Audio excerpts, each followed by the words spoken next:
Welcome to the Coffee with Closer show, where we interview real investors that are doing real deals in this current market about how they are finding, funding, and flipping the deals. We talk about what they are doing that is working and the things they did that didn't work so that you can save time and money as you become a real investor. Welcome to the Coffee with Closer show. Hey everyone, welcome back to another Coffee with Closer show. And this one's going to be a little bit different because it's all about systems and automation and processes. And I've got my good friend on here. But before we get started, you've got to do one thing for me, and that's subscribe to this YouTube channel. If you're watching this, hit the little bell, do a little ding, ding, ding, ding. Let it all, so that way you get notified every time we bring something over. So listen, if you've been watching our Coffee with Closure shows, we're really digging into the professional. We're digging into the investor. We're digging in to find out what they're doing that's working, what they're doing that's not working. But one of the things that's always important is for us to take a curve and take a swing and talk about what are the processes that we have to automate and we have to simplify and we have to keep systems in place so we can build SOPs. And there's nobody out there that does it better than Damon. Damon, how are you, my friend? I'm doing well, man. I appreciate you having me on. Excited to chat a little bit today and see what nuggets we can throw out. Man, and listen, I know that you have a ton of nuggets. Well, I appreciate the confidence, man. So now no pressure. Now I got to deliver. Right. Okay. It's like getting the big box of chicken nuggets at the drive-thru. All right, man. I'll supersize that. So here's where this is a spin, right? Is because usually we're digging into deals and we're talking about deals, but it's not that you're not in deals. You're really helping people do more deals more efficiently, really. Yeah, absolutely. I mean, that really is the key. That's my focus. I do have a portfolio of rental properties, things of that nature. But man, where my number one drive is I'm a systems guy. And to be able to pass on that systems to other investors, that's kind of my niche in this space. Is helping them clarify more systems. Because look, we get it. We all say we want to be real estate investors, and I'm going to be taking a bunch of notes with you here today. We all say we want to be real estate investors, and then we run out there and start doing it. And what we identify very quickly is that we're basically replacing one job with another job because so many of us don't go through a training or school or college to understand how to systemize things. So let's talk about that. That's a good segue for me to kind of dig into your backstory. Were you always a systems guy? Did you come in, did you go to school? Did you go, what is it called? Sigma Phi or 5 Sigma or whatever that's Well, you know what, man, I got into technology and systems way back in the early 90s. So ultimately my military days. So I was in the Marine Corps and I went to Marine Corps school, right? They call it MOS school. So your military occupational specialty school, to be an accountant, right? So I grew up in a super small town down in the panhandle of Texas. And the one guy that I looked up to in the town had an awesome family and everything else. And it was like, oh, he's the local CPA. So I was like, you do what, we've been taught to do most of our lives is model. And so I went to school to be, join the Marine Corps to be an accountant. To be a model? Yeah, exactly. Well, that was my early days. That was, I could show you the pictures of the mullet and everything else if you want to pull them out. You opened that door right there. But anyways, I should know what to expect with you on this call know, today. Right? So, sorry, man. I got to slow down. No doors open for Zack. All right. Right. All right. Nuggets. So you were in the military. You went off to be an accountant, and you started modeling how they operate. Yeah. So in the military, man, I mean, everything is systems. Like I'm not even kidding you. We would literally get dressed in the morning by the numbers, right? It's like as a group, it's put your left sock on, do it now, move. Put your right sock on, do it now, move, right? So systems was ingrained in my head, at a very early age in the military. So I got out of the military, went to work in the corporate world, and went to work for Pepsi and a hotel franchise, and stumbled into the mortgage business in the early 2000s. And that's what got my first introduction into real estate ended up meeting a real estate agent. We got married, so I was kind of doubled down and was all in on this whole building your team real close, estate game. huh? Yeah, I mean, there's no, well, you know what? I needed access to the MLS. You know what I mean? So why not marry an agent? right, there's probably cheaper ways to get access to the MLS, I'm sure, but hey. that's called a power duo. So yeah, life was looking pretty damn good until 2008 kind of came in, and when you're all in on real estate, your wife's a real estate agent, you're a mortgage guy, it left a mark. You know what I'm saying? So it was a little bit rough in 2008. All the same stories. Yeah, it was rough for a lot of people in 08. So let me ask you this: so you come out with this systems background. Did you go into being a real estate investor and then said, "Hey, look, you know what? This is cool, but I really want to help investors do more"? And was that kind of the shift? And did you kind of morph over into that direction? Yeah. So for me, it really is about making sure you find the purpose and really have a deep passion. So I definitely believe and have a strong affiliation to real estate investing. But for me personally, I'd rather build my portfolio a little bit more turnkey. And so whenever I got into the system side of things and realized that is actually absolutely where my gift is, then we kind of went all in and doubled down on actually helping real estate investors, right? Wow. And how long ago was that? Man, we started that. Started the systems journey probably 2008, 2009, of really starting to build out systems for real estate investors. So, and that need to help real estate investors really was born out of being a mortgage guy first. Yeah. Because, just like any other businessman, the money you make is equal to the value that you provide. Yep. And so for us as mortgage guys, we really started saying, okay, what target market do we need to focus on? And everybody in 2004, 2005, 2006 was focused on that retail real estate agent or the first time home buyers. Which is where they are right now, by the way. Yeah. Same well, cycle. we pivoted from that and said, hey, how can we be different? And we focused on real estate investors as mortgage professionals. Hey, when was it when I flew up there and visited you and one of your partners back then? That probably would have been 2010. Is that when it was? 10 years ago, man. Man, long time. Yeah, I mean. I remember that. Yeah, I do. Yeah, and that office we had, which it's interesting because we moved offices about 2 years ago, but that office, man, it was super cheap and it was great, but like we never let anybody in that office. So like you're one of the select few because really the carpets were so stained. I mean, everything like that office was I don't even remember any of that. Well, that's good, man. Hey, see, we made such a good impression on you that you didn't remember you were sitting on stained carpet. I just remember like you guys were really going into like all the cool stuff that you were doing and what you had on the forefront and like where you had this vision of how you were going to simplify investors' lives. And, a decade later, you've done all that.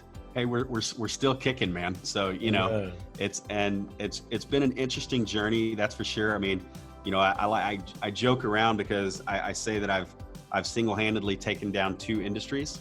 So I was in the telecommunications IT tech industry in the 99 and 2000. So that whole .com bubble burst. Yeah. Right. And then I got out of that, went to the mortgage business. And then, I mean, that whole market collapsed, so now I'm in the real estate investing side of things, man. So, cross your fingers that it's. So let me ask you this then, Damon, because obviously your journey has led you to where you are today, but you did get into some real estate. So do you still hold real estate now? I do. Yeah, absolutely. Okay. I still think it's the best long-term,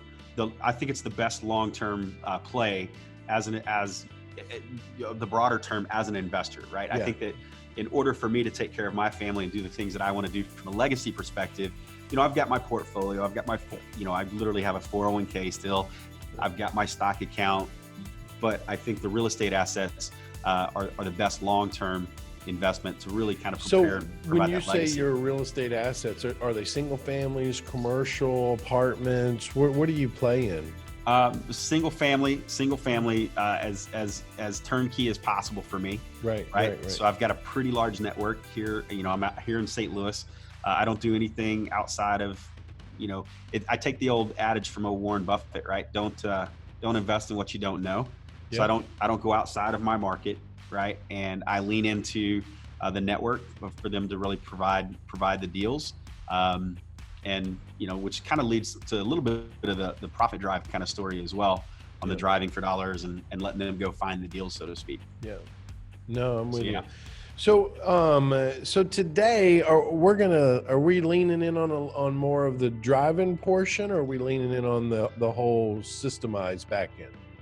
I think what the intent today was to talk a little bit about the first step, which was, how do you build that initial list, right? Yeah. How can we systematize just that first step of identifying these off-market properties and systematizing a follow-up process to create that inbound call, right? Yeah. And like any new person, I think this is where we're going with this. It starts with getting in the car and driving around. Yep.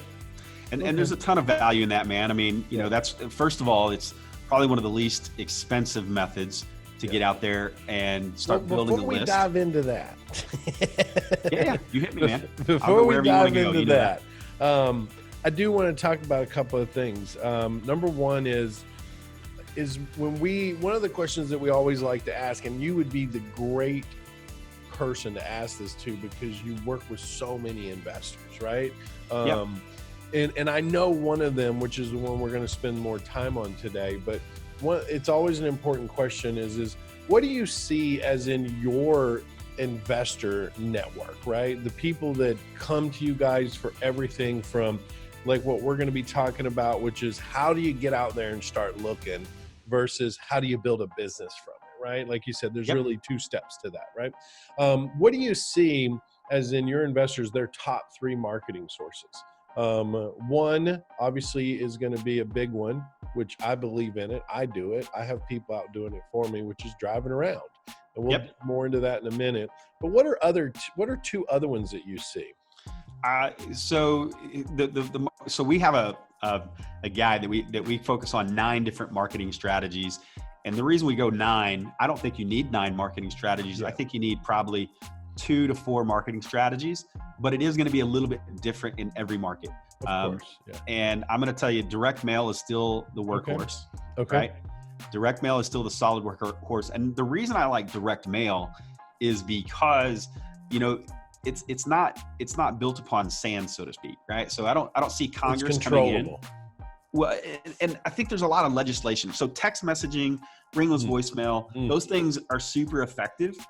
But I think a lot of people are not paying attention to compliance, right? And they're not paying attention to legislation that's already been passed this year, that's coming down, that's probably going to completely disrupt that entire space on texting and ringless voicemail. Super effective. Cold calling, super effective. But again, I don't think people are paying attention to the compliance section. No, they're not. I've talked to 2 people in the last 60 days. They're all in lawsuits from it right now. 100%. And I see it all the time. I just saw just had a mastermind with a pretty big name investor that I guarantee everybody would know. And they just settled for like $20,000 because instead of going to court, instead of battling it all, everything else. And they just said, we'll just settle. Right. And I don't know about you, man, but I know back in my days, if I go back to 2008, 2009, $20,000 would have wiped me out. Well, and here's how I tell my students the same thing. I'm like, look, that's cool and all, but now there's regulations on it, so it ain't cool anymore. And when I started 17 years ago, we didn't have text message. I still made deals happen without text messaging. Right. And what did I do? I got in a car and I went out and farmed my neighborhoods to find the deals I was looking for. It's tested, it's proven, and you can do it for eternity. But back then, oh, wait a minute, before we get into that, because I got a lot to talk about with you on this thing. So we got direct mail. What's the other one? So I would say I love pay-per-click. So I love Google pay-per-click. Yep. I love Facebook ads. Okay, right? We do some of those too. Yep. Okay. Yeah, so you're doing direct. You're seeing your investors do a lot of direct mail. They're doing a lot of social, Facebook, Google, and then obviously is the third one, which is one that, look, man, I don't care if you start investing 15 years from now, you're still going to be able to do this one. I don't care if you started investing 20 years ago, we still did this one. You know, the old rule of thumb that I tell everybody is I say, look, real estate hasn't got to be that complicated. You know, yeah, there's always something new that pops up and you don't know how long you can do it before legislation comes down on you, but find things that you can do for eternity, right? Exactly. And I think, you know, one of the things you're seeing a lot of your investors lean into is the driving around and looking for distressed properties and looking for the signs and identifying those. And some people don't know how to identify those or even know which areas to drive or what to look for. Right. But, you know, but that just comes with specialized knowledge. But on your side, I mean, did you do driving for dollars when you first started? I still drive. I still drive and tag. So I tag, but what I do is just a little bit different. Instead of looking for the distressed properties, man, I'm driving around for the for sale signs and things like that to build my rental portfolio. Yeah. Right. Yeah. So no matter what your exit strategy is, you know, driving to identify, and it helps you. You know, what I love about it still is it gives me direct experience to understand the neighborhood. Like you're not going to get that necessarily from Google Maps. Right. That's so true. It's, you know, so yeah. So I always like I just remember, and even my guy now, I tell him the same. I'm like, look, never drive the same way twice. Right. Always go a different way. But now back in my day, when we would go through neighborhoods, we would have this and we'd be like, okay, what's that address? Right. Okay, what's that address? Okay, all right, how many do we got? You know, or we'd pull a foreclosure list and then we would start driving around looking for them, and it was fun, don't get me wrong, but it was a lot of wasted time. Let's just be honest. We didn't have guys like you back then, saying, hey, look, there's got to be an easier, simpler, faster way. Right. Or when you lose your notebook or you spill coffee on your notebook, and it's like, damn it, there were 5 hot deals on that notepad. What was all those addresses? Right. Yeah, absolutely. Man. Because if you're going to go out there and put the time in to drive around, you want to make sure you're contacting them. But probably more important is the efficiency in which you can do it in and the ability to keep following up with them, right? It's like, yeah. And so another talk about that. Yeah, well, there's the third key to that too that I want to add is then can you outsource it? Ah, yes. Right. So can I ultimately do it? Can I systematize it? Right. So bottom line is, can I go out and easily, tag properties? Can I easily identify who owns those properties? Can I easily identify the mortgage information? All of that stuff. Can I systematize that process? Yeah. And then can I make sure that the follow-up, because you know as well as I do, man, and there's a reason that all those cliche sayings exist. It's because they're true, but the fortune is in the follow-up. 100%. Right? So we gotta be able to easily identify all the information. We gotta be able to follow up.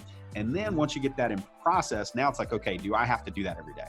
And the answer as an investor is no. You need to get other people to do it for you, and you need to outsource that driving piece. Right. Like build a team a little bit around it. I remember back in the day, we would get bird dogs and we would say, okay, bird dogs, we'll pay you if you find any properties like these. But there's a better way today to do that, right? It's, contact, follow up, and outsource. It's build that team around that. And then being able to manage and track them is always cool. So let me ask you this. What do you see people making a huge mistake? Let's say that they're out there and they're getting started. They're driving, or they've got team members that are out there driving. What's a huge mistake that you see on your end that people make when they're trying to add this marketing stream into their business? A couple things. Probably not having a simple system to make sure you can easily track all the properties. And then the other one is just not following up multiple times. Okay. So I go out, and even if I've got the notepad and I send them a letter or postcard or whatever I do, and then they don't call, and then that's it. It's like, well, that didn't work. It's like, well, just like everything else, and this marketing statistics, I forget the exact, statistic, but most contacts, I think it's over 80%, are happening after the 5th to 7th touch. Yeah, it's funny. I read it and I actually yes, I do know what you mean. And it depends on where you look, but the one I saw was 78%. Yeah. 78% of people won't even be ready until after the second touch. And then out of that 78, only a fraction of it will be ready. And then after the third touch, only a fraction of it. And it's like, and it's also like you're eliminating your competition every time you do one of those follow-ups, right? But you're right, people make that mistake. Or the other mistake that I see people making with driving and finding properties is they come home with a stack of Post-it notes or whatever the case may be, and they get digging into those Post-it notes, and then they start saying, okay, well, now let's start trying to find this owner, right? Yeah. Okay, and then the next thing you know, they spent 4 or 5 days trying to go through all of that. And sometimes here's how I look at it, is because it's like, yeah, you're putting the time and energy in, and you might think you're saving money. Oh yeah, I know that. You know where I'm going with this. Yeah. You think you're saving money because you're not paying a $40, $80, $100 a month to have something to do it for you, but you're not. You think about the time that it takes to do all that work. That's where I always go back to. When I first started, I had to do that. You know what I mean? Yeah. We didn't have tech companies like yours out there that was identifying problems and providing solutions. Well, and if they were big conglomerates, and small guys like me could never even afford them. Not affordable. Yeah, you know, and it kind of pushed the small person out.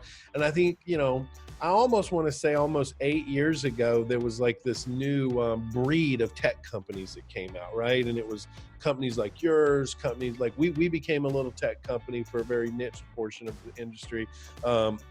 Not big, just small, but it was like there was this new breed that came out and said, look, we want to cater to the small business owner.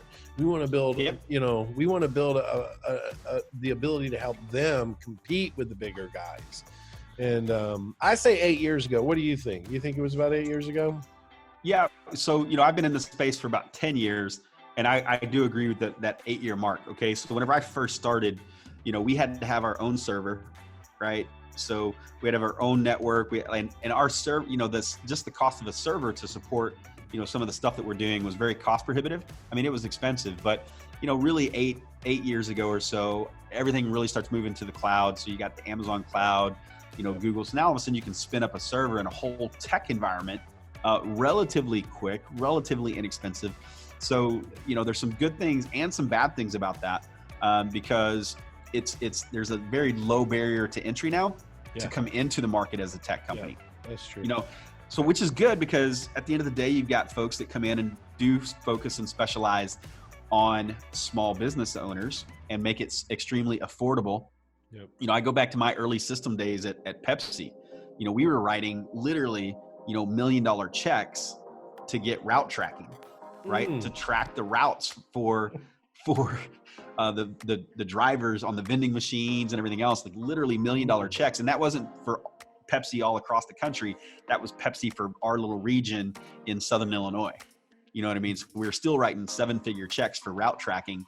So when I think about the route tracking that you're able to do from your phone today, and we do it for less than $100 a month, you know, it's pretty crazy how fast and how quickly that turned, you know? So yeah, I think you got a ton of people in the market. That goes back to what people are doing as a mistakes on one of these lead sources, which is getting out there, finding these properties, is the systems, right? It's like there is route tracking. If you're going to build a team doing this, which is ultimately the way you need to go with this as the business owner, you need to be focused on raising money and the processes in the business. But I like what you said there, route tracking, right? If you're building a team under a systemized model for getting out there and digging up deals in the market, you got to be able to track them. Right. You got to know where they're going, where they at, what's going on. And it's time. It's like, okay, is this guy really being efficient? Is this girl really doing her job? And not, you got to go, or you're a rock star. Let's give you a new territory. Well, it's literal, you know, as we talk about being business owners, right? And you just said some really important stuff there. Right? As a business owner, as a CEO of your business, you need to focus on the funding, and you need to be able to focus on the business systems and structures. And the third thing I always say is the people, right? Yeah, and true. So you got to focus on the people, and sometimes you got to course correct, right? And so how the hell are you going to course correct this is a literal course correction. If you see that they're driving the wrong routes and not going the right way, we got to be able to track that route in driving, really driving out there looking for the deals. And you got to have that data so that you can course correct for those individuals. Because you guys have really, like, how do I say this? You guys have really dialed in a lead source that most people overlook. Like, you really have. You've dialed in and said, look, you're out there anyways. Yeah, great. You're going to do direct mail. Yeah, great. You're going to, go here and you're going to do this. But this is one lead source that it amazes me is how many people don't do it. And I think that there's a misconception with them is they think like how I was doing it back in the day, right? I got to drive all these. I got to track down the owner and then I got to do this. But what if I hire somebody? How do I know they're doing it? How do I keep up with them? There's all these mental blocks of pain that people go through so they don't do it, right? And you guys identified that and said, look, we have investors that are killing it doing this, but because we help them systemize it. And one of those you said was the route tracking, which I really like what you did there. Hey, and here's the thing. We're going to put a link in this description for you guys who are watching this. You just got to go to the link, click on the link. You'll see exactly what we're talking about here, what these guys have done to simplify this model. I mean, this is incredible what they've done. I've always said, do what others aren't doing, but do it more efficiently. That has always been my motto, right? Love it. And we know for fact that most investors are lazy. We know it for fact, right? Wait a minute. They are. They just might be onto something there. They won't go out and put in the time. They won't go out and do the things. And the ones that do are the ones that succeed. The ones that say, hey, look, like, I haven't done this yet, but I'd like to do it in a more efficient, better way. Well, you guys want to check that link out and what Damon has done with putting a spin on this whole driving for dollars thing, because it's not what you think anymore. It's not you putting in window time. Right. No, I mean, that's the last thing you need as a seasoned investor, CEO of your business. Now, if you're just getting started out. True. Hey. I'm with you. Nothing wrong with a little window time. Then you personally get to know the area. You personally get to understand your market segmentation, your zip codes, what the houses look like. You become a better investor by getting out there and starting it yourself. Yeah, and as that business owner, I mean, sincerely, you got two currencies. It's time or money. Yeah. And you got to pay attention to where you're spending your time and where you're spending your money. And so you got to be able to track these things. You got to know what's working. You got to have the systems in place. And if you're a brand new investor and you don't have a lot of that money in the currency bank, then hey, you're probably going to need to spend a little bit more time. And so you're personally going to probably spend a little bit more window time. But hey, that's okay, because go get those deals and then let's build up that money currency so we can start investing and building out networks of people to get this stuff done for us. No, me and you are on the same page. We say a lot of similar things, Damon, because I tell people too, look, if you're coming in with money, great, you can lean in on it. If you're coming in with no money, you got to lean in on time. Yep. You only have two. Exactly. If you got both. If somebody's got a third, then let me know. Yeah, if you got both, then you lean in on both of them. 100, exactly. Right. So, I like that. So you guys have got this driving for dollars dialed in to where you're really taking people and you're saying, hey, look, if you're brand new, I get it. We're going to show you a system and a process to help you be more efficient. But if you can build a team from it, one thing I heard you say that we've talked already about is tracking the team, right? Like keeping up with them out there. The other thing that you talked about, which was a mistake that people do with driving for dollars, was the follow-up. They don't really follow up, right? Yep. So talk to me about that. Like, how are you guys making that more efficient for people? Yeah, so basically, the number one workhorse in most of marketing is still the direct mail piece. Yep. So we're going to simplify that direct mail piece. We've got 100 plus templates, and our postcards are, and even the yellow letters, handwritten letters, we basically allow you to build out a complete campaign to automate that. So do you want to hit them for the next 52 weeks, every other week? Fine. Then build that campaign out once and just push the button and let it go. Love it. You know what I mean? So when they're out, and just help me visualize for them, right? Absolutely. So they're out, they've got their phone, the new era of communication. 100%. My computer. Yep. I'm like, look at that property. I've identified that it's distressed. And I believe that there's multiple ways of driving for dollars. I believe there's driving for dollars. And I've shared this so many times with my investors. Like we call them campaigns. There's the driving for dollar campaign to farm an area, just an area is in a cluster zone. It's a hot market. You got to get in there. There's driving for dollars for distressed looking properties. There's driving for dollars for vacant owned properties. There's foreclosure driving for dollars. There's, you know what I mean? Like there's this whole list. When you really take some time and truly get to understand driving for dollars, like there's all these different campaigns, and you're saying that with your follow-up, you can build these campaigns? 100%. 100%. So we could have a campaign that says, hey, look, this is just a hot farm area, and this is what I want this campaign to look like. This isn't my foreclosures that I'm tracking. I want a campaign. Golly, dude, that's insane. Absolutely, man. I mean, so and the key is to that is set it up once. Yeah. And then leverage that. So we always talk about leveraging, other people's time, leveraging other people's money. Well, don't forget to leverage your own time. True. Don't just have to do the same thing over and over and over and over again. If you're doing it over and over again, you can probably systematize it. So you build that system once, you build that campaign once, and now it's pretty easy to trigger because there's a couple things that we do. Again, the computer, right? You just pen the property, we pull the address, we pull the owner of record, right? The owner of record is sometimes owner of record is actually living there, right? So, or sometimes they're there, so an absentee owner. And then, we're going to pull property characteristics and mortgage information. All that detail is going to be right there at your fingertips. It's going to be all right here. Decide. Yeah. I'm just going to be able to pull it and look at it. Yep. And then let's say it's my foreclosure campaign. So then I just say, hey, I want to start marketing to this lead. I go to my campaigns, I click foreclosure campaign, and it's done. Yep, exactly. And you as a marketer understand this very well, like I do. And I tell people constantly, the worst thing you can do as a marketer is send a generic message to every motivation type. All right. Well, let me tell you to point on that, the generic message. We actually put a picture of the house on the postcard, or even in the letter and stuff like that. So now all of a sudden they get that postcard, and it's like, oh, that's my house. And also it's targeted if you're building multiple campaigns. Like I can talk directly to someone in foreclosure, directly to someone out of state, directly to, right? I love that. And listen, guys, if this cuts off, then that means that's a cliffhanger for you. You need to click the link in the description. That's the greatest marketing employee ever. Dun, dun, dun. We're out of time. I mean, that's incredible, man, because now you've got the tracking capability that you guys have done for this. You've got the follow-up, the marketing capability, the different campaigns, the targeting, the data at your phone, who's in the property, what's going on. One click, start sending them out. Give me something else that it does before this thing shuts off on me.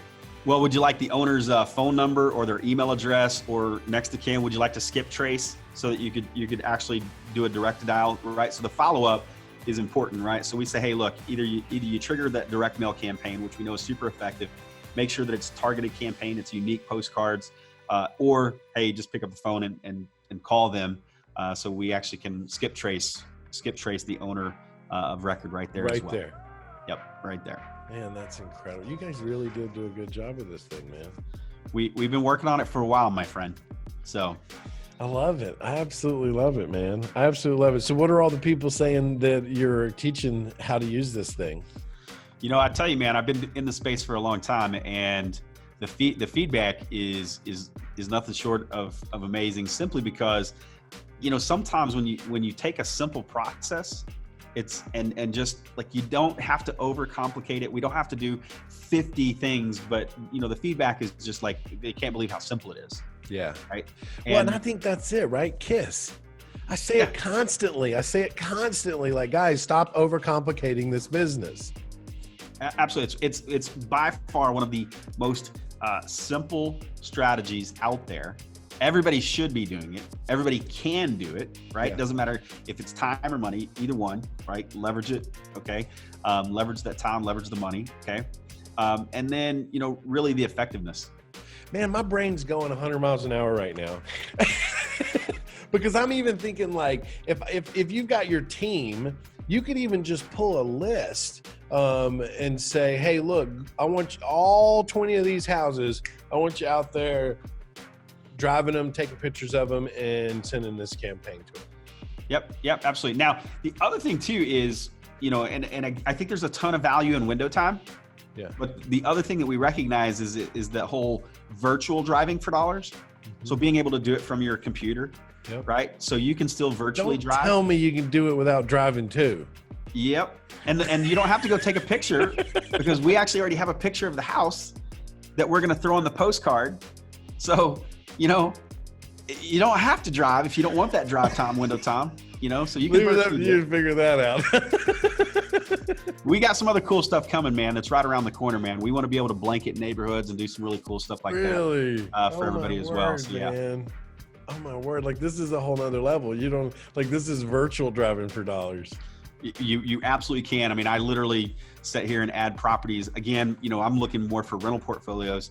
And so I've got a couple of properties already, and I virtually kind of surf and look and say, okay, I pick out absentee owners in that area and I start hitting them virtually, man. So, I mean, just the ability to be able to pull these people up, know who they are, have their images, their phone numbers, all their information, pick a campaign that it's supposed to go out to depending on the lead source, having a trackable capability to build a team from this. And then on top of that, be able to do it virtually. Like I go pull a list on my laptop sitting on the beach and like load all these and go. You know, that's exactly, whenever we were building this, that's exactly what I told the dev team. I said, I just wanted to go and that's it. You know, if we can do that, then we will solve problems. You know, though, man, sometimes the simplest things are the most rewarding. Absolutely, man. I mean, they really are. I mean, you know, I get shown technology all the time and I look in it and I'm like, oh, like, oh, where do I start? I got to hire somebody to run this thing. Like, I don't want this. You got to have a PhD to work it. Oh, I know. And the manual's like 900. I just can't do it, man. Yep. My brain needs simplicity because, you know, I run so many different things, and when it starts getting complicated, I freeze. And it's like, I need it simple. So you just, one of my next question is where's this thing going to evolve to? So you just said like, you're still working on stuff. You got stuff coming out. So that's great. So you guys see that this year, you have new features and benefits launching this year? Yeah, so we're definitely looking at the ability to target neighborhoods. So literally draw on the map, we'll pull all of it. We're looking at doing some list stacking, so you can import your list, right? Oh. So if you have a list, you can import the list. And what we do, since we have all of the data connections with the county courthouse, all of that stuff, we can validate the mailing addresses right away for your list. Yep. And so whenever you import those lists, we see list stacking as a capability. We also see, since we're already doing the tracking, might as well be able to track your mileage, right? So for tax purposes, some of those things are on the list as well. We really worked hard to push the automation to recruit your drivers. So you've got all the landing pages, automation, but we want to take those drivers and we want to create an education portal for them, right? So that we can, you know, create a universal library of education to make it easy again for you, so that you as the CEO, you know, hey, go watch the videos. It's going to show you step by step exactly you know, what to do as a community library. So some of that stuff we're still in you got a lot coming. Yep. I love all that. You know, when I was doing it back in the day, I had a map and I had mastered how to fold that map so that I could drive and walk. Yep. I'm giving my age away here.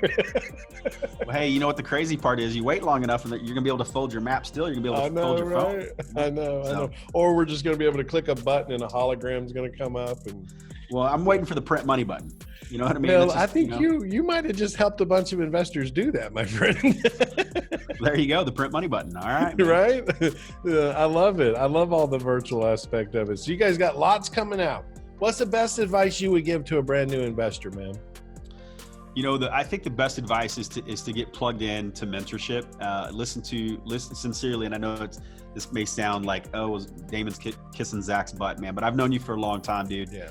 And you know, I know there's a lot of voices in the space. Yeah. And so if you're listening to this podcast, if you really resonate with Zack, then what I would encourage you guys to do sincerely is to turn off some of the other voices. And I talk to those guys too, man. You know, we all go to the same events, man. We all hang out. Yep. They're good dudes and everything else. But the one thing I see most newbies doing is all of a sudden they get plugged into everything. Yeah. And you know what? All of a sudden they hear conflicting advice. And it doesn't mean that you're right or freeze. they're wrong or da-da-da. Yep. Exactly. It causes them to freeze. I just had this conversation at Saturday at my one-day wholesaling boot camp. I said, look, it's not that they're right or they're wrong and they're right. Look, all of them found a way to become a millionaire in real estate. It's just you only need one. And when you got all that micro information coming at you, you don't do anything. Freeze. Yep. 100%. And they were all like, you're right. So I'm on the same page. Yep. So just turn off some of the other email dings. Right, get really focused, and it really is all about finding that one thing and that one voice. Because you're dead right, man. It's not about right or wrong. It's about what works for you, and finding that voice you resonate with. So that's probably the best advice I could give, man. No, that's great advice. There again, we're on the same page, man. We speak a lot of the same language, man. Well, look, man, we got a minute left before they shut me off, so we didn't run out. All right, man. Hey, look at that. Like you've done this before. Oh, man, just a little bit. Hey, guys, listen, I hope you guys see what we're talking about today. I mean, Damon's a system guy. He's helping investors systemize their business. We talked about the three main lead sources that investors use: direct mail, social, and driving for dollars. And he helped take that driving for dollars and really put that thing in a whole nother level. So, I mean, all the stuff we talked about gets me excited. I love the idea you can go multiple directions with it. I love the idea you can be virtual with it. I love all of that. So any final words before we get out of here, Damon? No, man, I just want to say, get focused, take action, move forward, man. Don't sit there frozen.